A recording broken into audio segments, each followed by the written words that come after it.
Our next question, we're actually going to combine a question from Rachel and from O School. Was that off Twitter? Yes. Okay. So this is for Emily. I tried to purchase individual shares of Tencent through my Vanguard account, but instead of sending it through as a buy, they want me to call in? Gasp. Who calls people these days? This makes me a little nervous. Is investing in China tech risky? Is there an easier way to invest in companies in China? And then O School was asking, I'm thinking Tencent might be a possible portfolio addition. There are 2 OTC pink tickers for this stock, TCEHY and TCTZF. What will I actually be owning if I invest? Those are really good questions. To answer the first one, yes, investing in Chinese stocks, especially Chinese tech stocks, is riskier than investing in home companies here in the US. That's not to say it is a bad idea, though. So your broker just makes you call them to verify that you do, in fact, want to trade international companies.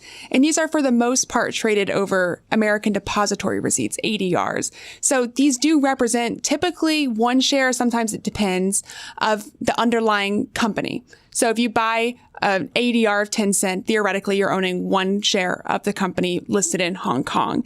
So it is a little bit riskier. You do have some extra fees. They're typically very nominal. They're called depository pass-through fees.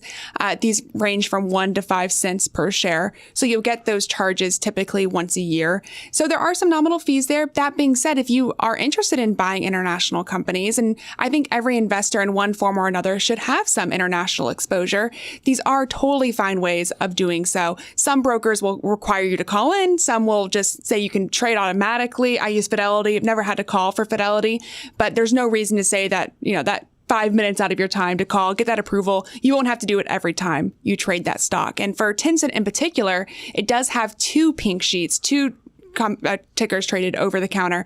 One pays out dividends in USD, the other in Hong Kong dollars. Dividends are very small for Tencent, so it doesn't really matter.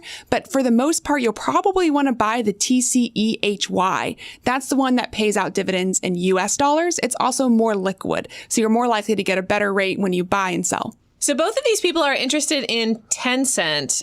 What does Tencent do? What do you like Tencent? I do happen to love Tencent. Okay, tell me I do about love Tencent. all of my Chinese companies, though. Yes. All equally, I'm sure. Tencent's a Chinese behemoth. They're known as kind of an integrated gaming company, but really they do a lot more. They run and own WeChat, which is one of the largest Chinese social messaging systems. So they do a lot in this space. They're a really great, strong, profitable, diversified company with lots of different investments.